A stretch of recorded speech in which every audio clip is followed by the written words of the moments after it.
estou aqui, você está aqui, né, num ambiente universitário, né, falando aí para outras mulheres, né, que também estão no ambiente universitário. Se hoje nós mulheres ocupamos espaços na política, né, como presidentes de países, né, ocupamos espaços como CEOs, né, em grandes empresas, isso é por conta desse movimento feminista.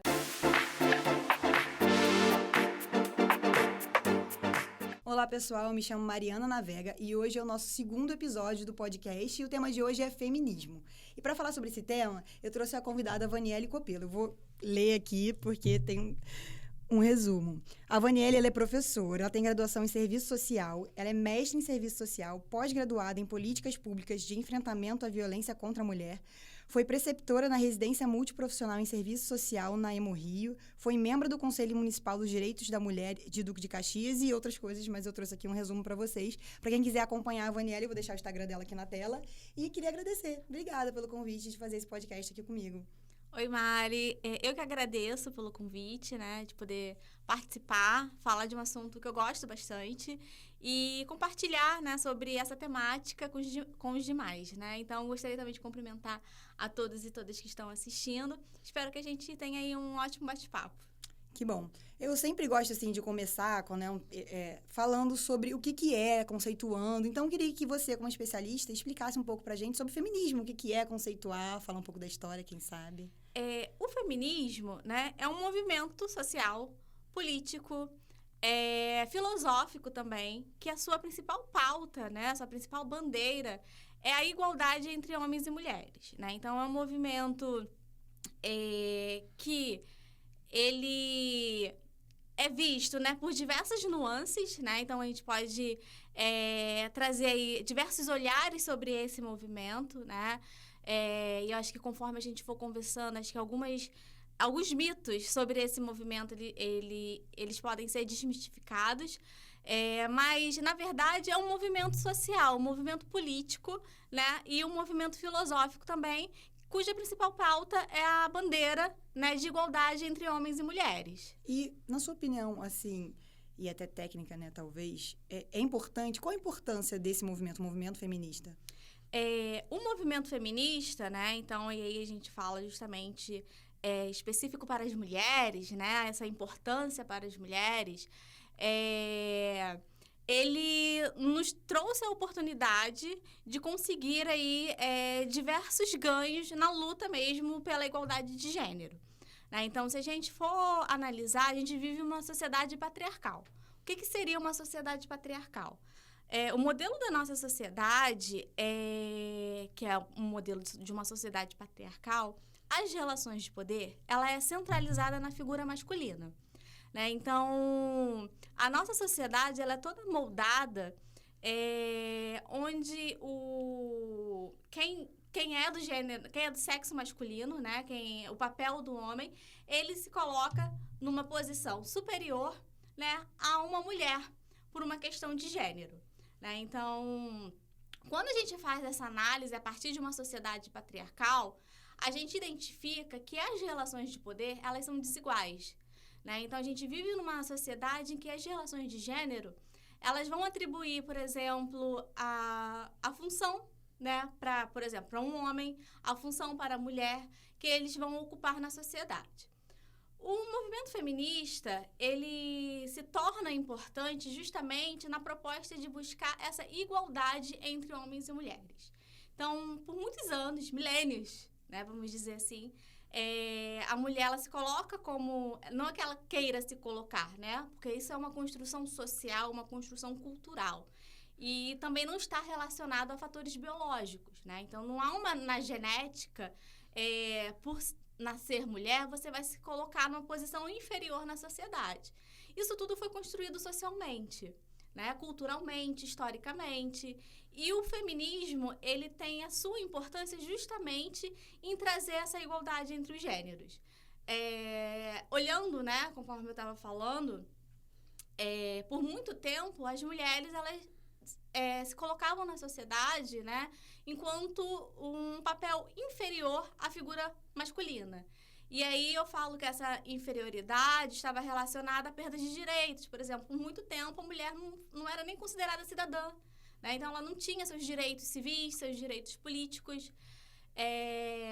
E isso, essa luta por esses direitos vai começar a ocorrer justamente a partir ali do século XIX, né? Eu acho que muito também por conta da bandeira levantada, até mesmo na Revolução Francesa, né, de igualdade, liberdade, fraternidade, e, de certa forma, as mulheres que estavam naquela situação desigual perante o homem na sociedade, elas também queriam ter participação na política, participação na educação, né, no mundo do trabalho, e, por uma questão de gênero, elas não ocupavam esses espaços, né? Então, a partir daí, essas mulheres elas passam a se reunir, né, se organizar enquanto grupo, enquanto movimento, para lutar, né, e buscar direitos civis, direitos sociais, direitos políticos, né, para a questão feminina. Ah, entendi. Legal. E quando a gente, assim, eu converso com pessoas, eu já vi que tem algumas classificações. Por exemplo, eu já ouvi alguns termos que eu queria que você tirasse a dúvida pra gente aqui. Por exemplo, existe o feminismo, e aí você explicou muito bem sobre esse movimento, até uma questão histórica, mas eu já ouvi falar no termo feminazi. E eu fico... O que é o feminazi, assim, essa segunda classificação? Então, feminazi é um termo, que eu posso te dizer, é um termo bem machista e misógino. Ele vem não tem nada a ver com feminismo? Não tem nada a ver com feminismo. Foi um termo utilizado, se eu não me engano, por 2 jornalistas norte-americanos, dando a sua opinião referente ao movimento feminista. E aí é importante deixar claro que o movimento feminista, ele não é homogêneo, né? Então, a gente tem aí uma pluralidade de movimentos. E tem outras classificações, além dessas duas? Assim, movimentos feministas, né? Entendi. E aí que a bandeira principal é justamente a igualdade de gênero, mas as suas especificidades, que aí depois eu posso falar um pouquinho delas. A questão dessa palavra feminazi foi um neologismo, vamos dizer assim, né? Uma criação atribuindo um movimento feminista ao nazismo. Eu acho muito preocupante o uso dessa palavra, até mesmo porque o movimento feminista, né, ou os movimentos feministas, têm na sua história grandes conquistas. Então, por exemplo, se hoje estou aqui, você está aqui, né, num ambiente universitário, né, falando aí para outras mulheres, né, que também estão no ambiente universitário. Se hoje nós mulheres ocupamos espaços na política, né, como presidentes de países, né, ocupamos espaços como CEOs, né, em grandes empresas, isso é por conta desse movimento feminista, né? E aí, quando você atribui uma palavra, né, unificando ao nazismo, né, então eu acredito que é uma construção totalmente machista e misógina, que tenta desqualificar todo o movimento.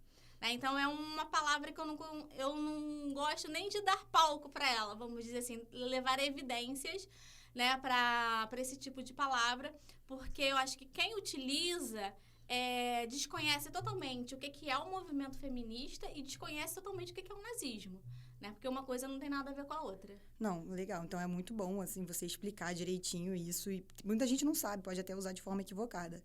E, assim, quando você fala disso, eu fico pensando que quando a gente está conversando de qualquer assunto de bandeira, sempre tem um extremo, né? E tem extremo dos dois lados. Nessa pauta e nessa bandeira do feminismo, você acredita que também existem pessoas extremas, extremistas? Não sei. Extremismo a gente tem em todas as áreas, né?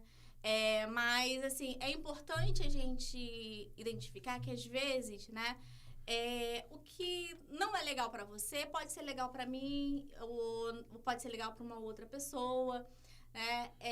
E nem sempre é o significado da palavra extrema, né? Então, às vezes, o que eu costumo ver por aí são pessoas que tentam pegar fotos, fatos, né, de movimentos e tentar atribuir aquilo como se fosse todo o movimento feminista.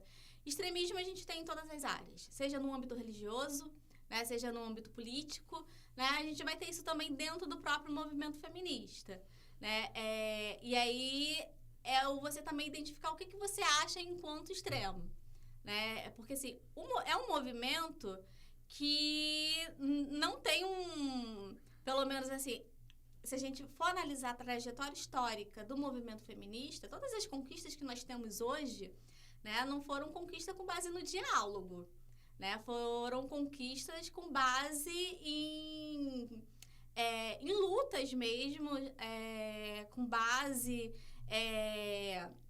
em trazer inquietações na própria sociedade para chamar atenção para uma problemática, né? E aí precisa-se também identificar o que é, né, considerado enquanto extremo, porque o movimento feminista ele é um movimento plural.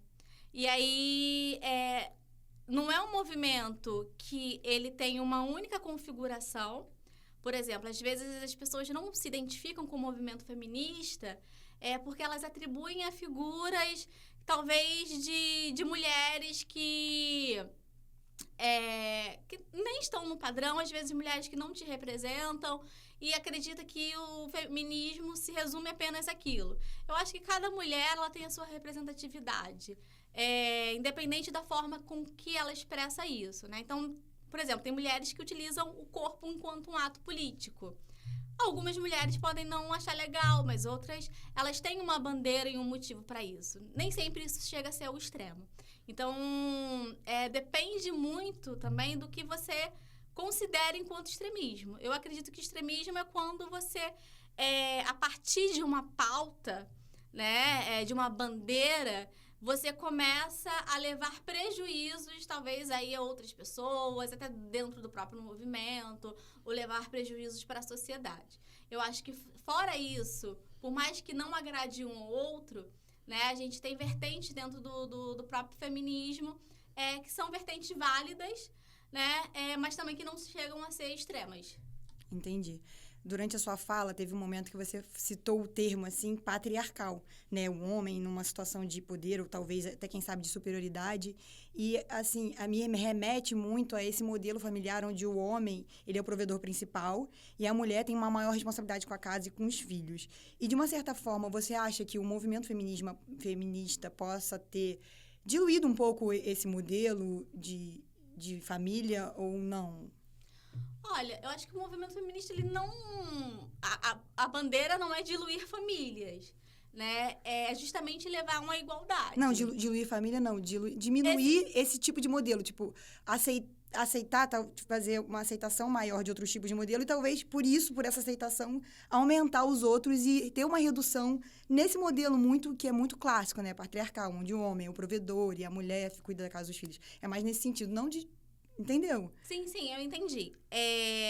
Como eu falei lá no começo, né? O feminismo, a bandeira principal do feminismo é justamente... Não tem relação com isso. A igualdade entre homens e mulheres, em qualquer âmbito, né? Então, uma vez que a mulher, ela acha que esse é o modelo ideal para ela, tudo bem, né? Mas a gente não pode, às vezes, desqualificar outros tipos de arranjos familiares que não se enquadram no que é escolhido enquanto um padrão. Nossa, muito legal isso que você falou. Porque é bom a gente refletir sobre isso, que você falou muito legal. E se isso funciona pra você, isso é muito bom. Eu concordo, assim, né, dando a minha opinião aqui também, quando tá funcionando é bom, né? Porque tem gente que fala, não pode ser assim e para todos os lados. Inclusive, quando o homem, ele, às vezes, é o provedor, a mulher, ela aceita aquela situação e se dá bem. Será que não pode funcionar pra ninguém? Será que, assim, né? Porque acho aí, talvez seja um extremismo. Pode funcionar para algumas pessoas e pode não funcionar para algumas pessoas. Então, a visão que algumas pessoas têm, acho que por desconhecimento do que é o movimento feminista, acho que esbarra muito nisso, né? Ninguém quer obrigar a uma mulher a agir de um jeito, muito pelo contrário. O movimento feminista, ele defende que a mulher ela tenha que ser o que ela quiser, né? Então, se ela quiser ter um apoio, né, no lar, né, enquanto a figura masculina ela está voltada para uma questão mais financeira, mais de um suporte financeiro, ótimo, né? Isso aí é uma escolha dela. O que também não pode colocar isso como uma regra para aquelas outras mulheres que não querem seguir esse padrão. Exato. Né? Até mesmo porque, se a gente olhar para a realidade brasileira, né, a gente tem arranjos familiares, né, completamente diferenciados. Principalmente, vamos supor, nas classes mais pobres, da qual nós temos mulheres que são chefes de família, né? Então, grande parte, a gente tem aí uma grande quantidade de famílias que são chefiadas por mulheres, né?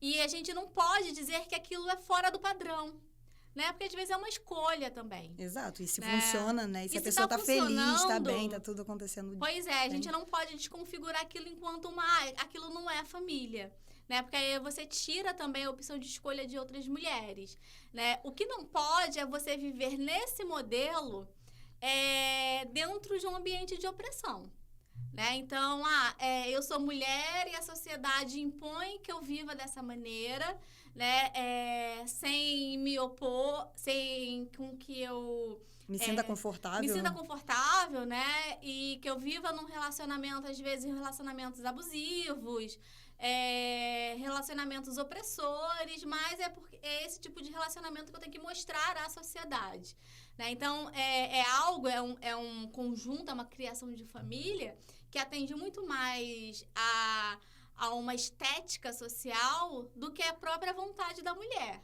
Então, se essa mulher ela está se sentindo oprimida numa relação familiar como essa, não é legal, né? Até mesmo porque o que a gente vê hoje são mulheres que estão no mundo do trabalho, né?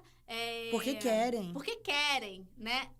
E tem outras mulheres que, para além do querer, precisam, Sim, né? Então, verdade. hoje em dia, é muito difícil você achar uma família onde só tenha um provedor, né? E aí precisa de ter outras pessoas participando ali para Contribuir com a renda familiar. com a renda familiar. Você tocou num ponto muito bom. Isso é muito, muito comum. Na minha casa é assim, enfim. E as pessoas que eu convivo, de uma maneira geral, assim, meus amigos da minha idade são assim também. Mas o que acaba acontecendo em algumas, né, a gente nunca pode generalizar, mas é um termo assim, dupla jornada feminina. Eu acho que isso ainda você acredita nisso? Eu acho que ainda é um pouco real. Eu acho que, assim, eu vi até uma entrevista da Fernanda Lima, falando sobre isso, porque o marido dela é super considerado, é um bom pai, aquele cara que vai, que faz, que ajuda. E ela falou assim, nossa, você é muito bom mesmo, você ajuda. E eu concordo quando eu comparo com outras pessoas. Mas tem certas coisinhas, tipo assim, tem que cortar a unha do filho. Sabe, alguns detalhes, eu ainda acho que existe uma dupla, assim, uma carga um pouco maior na mulher. Eu vejo isso, assim. Você acredita nisso? A dupla jornada existe? Ela é necessária? Existe. Ela é real? Porque eu acho que ainda é um pouquinho, assim, mais. Ela é necessária, depende do ponto de vista, né? Essa atribuição da mulher para o lar, né? A gente tem, principalmente, né, um reforço maior a partir do próprio sistema capitalista. Então, o sistema capitalista ele vai evidenciar, né, quem é do lar, quem é do trabalho, do mundo do trabalho, vamos dizer assim. Porque isso é necessário para a manutenção do próprio sistema. Então, aí a gente já tem um reforço de uma desigualdade de gênero, né, para manter um determinado tipo de sistema. Isso é tão real, né, que não é algo que ficou para trás, né? Então, você falou que vê muito isso, é porque isso existe. Então, a gente tem estatísticas, a gente tem pesquisas que demonstram que grande parte, né, das mulheres, ela tem essa dupla jornada de trabalho, né? Então, vamos pegar aí uma relação heterossexual, por exemplo, né, entre um homem e uma mulher, do qual, né, os dois trabalham fora, né? Então, quando o homem ele chega em casa, ele vai descansar.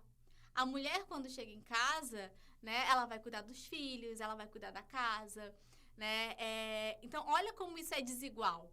Isso vai refletir diretamente na saúde da própria mulher, né? Porque ela vai se sentir cansada, ela não tem aquele tempo para descansar, ela vai se sentir mais estressada com algo que foi atribuído a ela, né? Construído socialmente.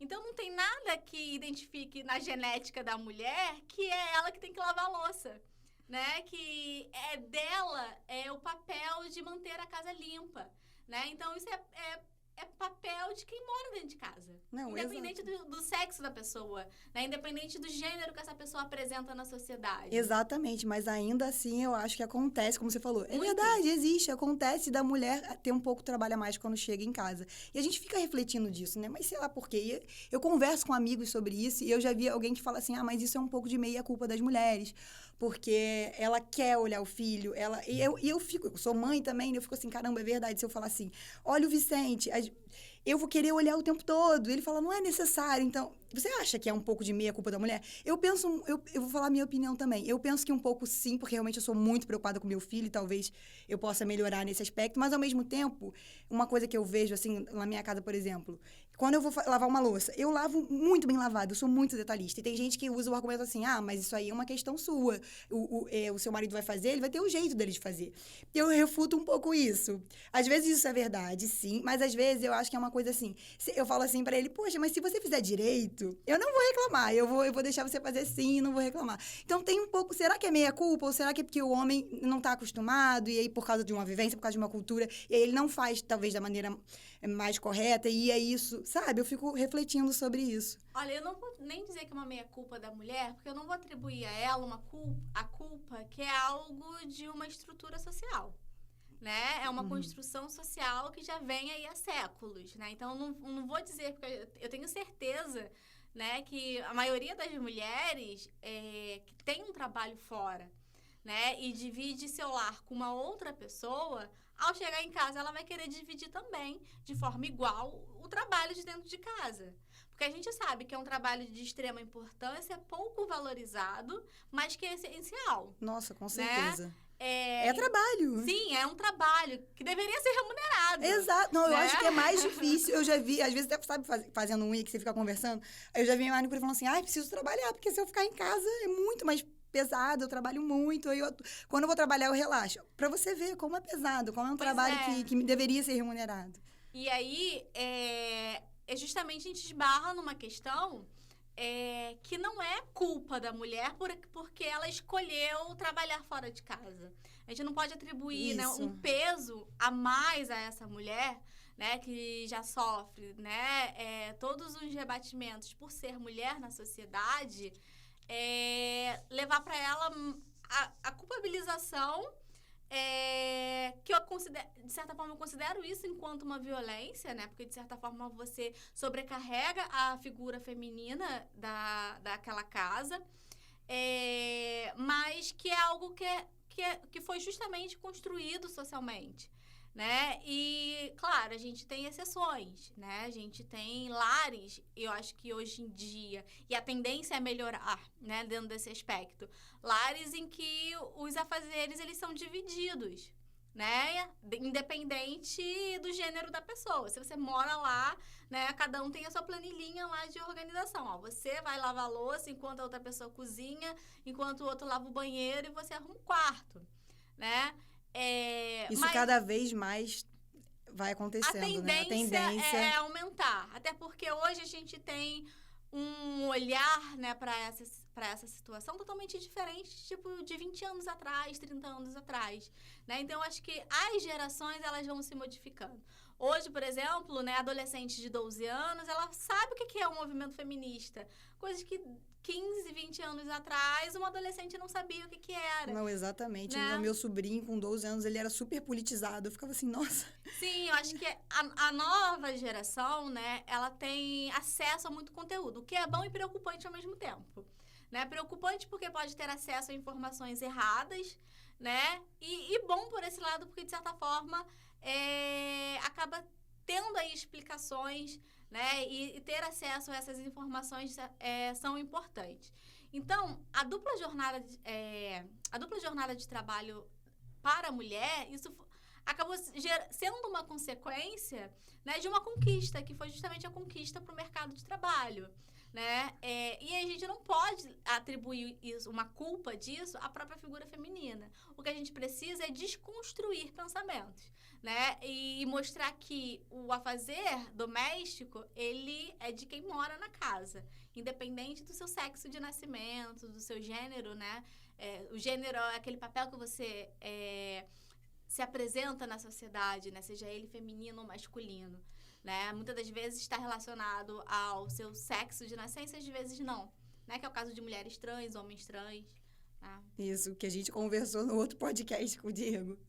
Não, mas era isso, era esse bate-papo mesmo. Obrigada, acho que esclareceu muitas dúvidas das pessoas. Isso é muito legal, a gente compartilhar saberes e tirar essas dúvidas, né? Acho que ajuda bastante de uma maneira geral. Mas eu queria te fazer uma pergunta, assim, se você tivesse uma mensagem que você fosse dar para todo mundo ia saber da sua mensagem, qual seria essa? Ou uma frase que você gosta, qual seria? Olha, antes de passar, né, uma mensagem, eu gostaria só de reforçar uma questão aqui sobre a pluralidade que é o movimento feminista, né? Então, por mais que a bandeira principal seja a igualdade de gênero, a gente tem outras questões, né, que perpassam uma questão de gênero. E aí a gente vê o quão plural é o movimento. Então, o movimento de mulheres, no movimento feminista, ele não se resume apenas um movimento. Porque a gente tem um movimento de mulheres negras, a gente tem um movimento de mulheres latino-americanas, né? A gente tem um movimento de mulheres trans, né? Temos o movimento de mulheres cristãs, de mulheres trabalhadoras da área rural. Ou seja, que a bandeira principal é essa igualdade de gênero, mas cada mulher ela tem uma especificidade. E essas especificidades, às vezes, elas se encontram e formam ali um movimento dentro, né, do próprio movimento feminista. Né? Então, eu acho isso importante compartilhar. Porque, às vezes, você não se identifica, né, com um movimento, porque, às vezes, você não compartilha diretamente com aquela opressão. Né? São opressões que nem sempre você viveu. Por exemplo, eu, enquanto mulher branca, né, eu não vivo a opressão do que é ser uma mulher negra, né? E aí, às vezes a pessoa, mas para que tanto movimento, né? E aí é justamente na palavra que eu gostaria de chegar, né? Que é a questão da sororidade. É uma palavra meio esquisita, né? Às vezes até de pronunciar, né? Mas o que isso significa? Isso significa que você não precisa amar todas as mulheres para você fazer parte de um movimento feminista, né? Tipo, você não precisa passar pano para uma mulher que às vezes tem uma atitude que talvez você não concorde, né? A sororidade é você justamente se colocar no lugar da outra mulher, tentar compreender a dor da outra mulher, né? Seja ela mulher negra, mulher trans, mulher trabalhadora, né? Mulher mais velha, né? Então, tem uma questão também de geração, de etarismo, da mulher deficiente, né? Então, a palavra que eu deixo, né, para quem está assistindo é justamente essa, sororidade. Obrigada, adorei, mensagem linda. Gente, a gente chega com essa mensagem ao final desse episódio. Vai lá, segue a Vani, vai lá, comenta, diz o que você achou, traz ideias para próximos episódios, comenta no meu também. E é isso, a gente fica por aqui. Obrigada de novo por ter participado, adorei conversar com você. Eu acho que foi muito bom pra gente dividir esses saberes, são coisas que realmente eu acho que tem que falar sobre, sabe? Feminismo, diversidade de gênero. Mas é isso, pessoal, a gente fica por aqui. Tchau, tchau. Beleza. Caraca.